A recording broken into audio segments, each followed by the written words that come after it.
Shalom shalom yakunze imigisho Rhapsodie de réalités turi ku munsi wa gatandatu igenekerezo rya 27 ukwezi kwa gatandatu mwaka wa 2026 je muri kumwe Adel Ange inamugisha ijambo twishimikiza uyu munsi ukuri kw'intambara y'impwemu.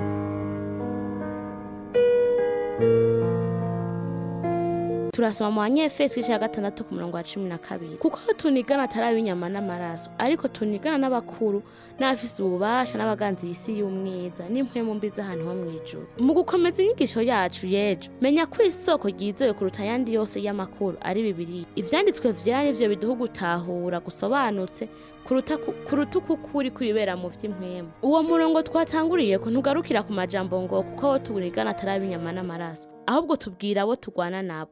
Ivyo bisigura ko wowe ubizi canke utabizi hari urugamba rwo mu vy'impwemu ruriko ruraba. Ubuzima n'ubw'impwemu kandi natwe turi mu rugamba rwo mu vy'impwemu. Ariko igihambaye nuko muri urwo rugamba utarutsindwa ahubwo urunesha. Abansi duhura nabo muri iki gihe si bashasha kandi ntibatandukanye n'ababaho mu bihe vya Bibiliya. Abadayimoni bamwe nyene bagwanyije ubwoko bw'Imana mu gihe ca Mose. Abavugishwa n'Imana n'intumwa niyo bagikora no muri iki gihe. Ayo mashetani ntiyavyaye ayandi kandi ntiyahindutse ngo aburundi rungano rushaje. Uburyo akoresha n'ingene akorera vyaragumye ahanini ari bibi. Iyo wihweje neza Bibiliya usanga ibikorwa vyinshi vy'impwemu vyaravuzwe muri ibi. Nico gituma nimba ushaka gutahura neza ivyiyumviro ibikorwa n'amayeri y'ingabo za Satani. Bibiliya niyo soko yizewe kandi yuzuye kuruta yandi yose. Niba mw'isezerano rya kera abantu ntibahora bamenya ibibera mu mpwemu. Namba mw'isezerano rya kera nubwo abantu batari bamenye ivyariko biraba mu rwego rw'impwemu. Ibihishuwe vyaje nyuma mu vyanditswe vyera vyarekanye ivyari vyabaye. Ivyo vyerekana ko ibikorwa vyo mu mpwemu bishobora kuba atanteguza kandi abantu ntibabibone. Nk'akarorero igihe Abisirayeli baca mu bugaragwa hanyuma bagashika ku kiyaga gitukura ingabo zo mu Misiri zibakurikiye hari ingabo z'abamarayika zikorera Imana zari ziriko zirakora kugira ngo zibakize ariko abantu bwabo ntibamenye neza urugero rw'ivyo bikorwa vy'impwemu vyabakorera. Nico gituma ukwiye kwitanga mu kwiga ijambo ry'Imana. Iyo wiga kandi ugasoma ivyanditswe vyera ubudasiba ugutahura kwawe kurarabagirana. Ubushobozi bwawe bwo gutandukanya ivy'impwemu bukiyonge kandi ushobora kubona neza ukuri kw'ivyo Imana ikora. Hatabayeho ubumenyi bw'ijambo ry'Imana ushobora kutamenya ibikorwa vy'impwemu bikuzungurutsa gushika igihe Imana ibihushuriye mu vyanditswe. Ni wige kandi uzirikane ijambo ry'Imana imisi yose kugira urushirize gutahura ivy'impwemu. Ugendere mu bwenge ugire ugutandukanya kwiza kandi ugume mu ntsinzi ku bikorwa vyose vy'umwiza. Turaje muri ca kabiri ari isengesho.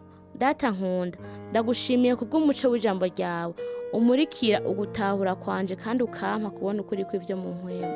Uko niga kandi nkazirikana ijambo ryawe ubwenge bwanje buramurikirwa nkagendera mu bwenge mu gutandukanya no mu ntsinzi. Ijambo ryawe rirongora ubuzima bwanje budasiba kandi ringumiza nshikamye mu kuri mw'izina rya Yesu amen.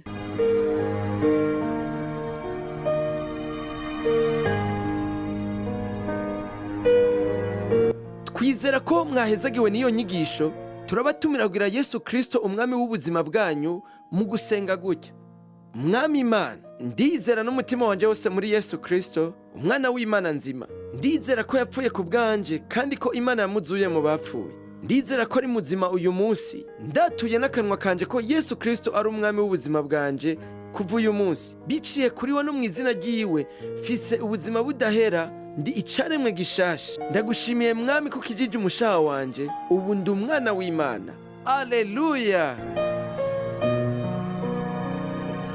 Turagukeje ubu uri umwana w'Imana ukeneye impanuro zo gukura nk'umukristo. Twakure kuri 61 40 14 14.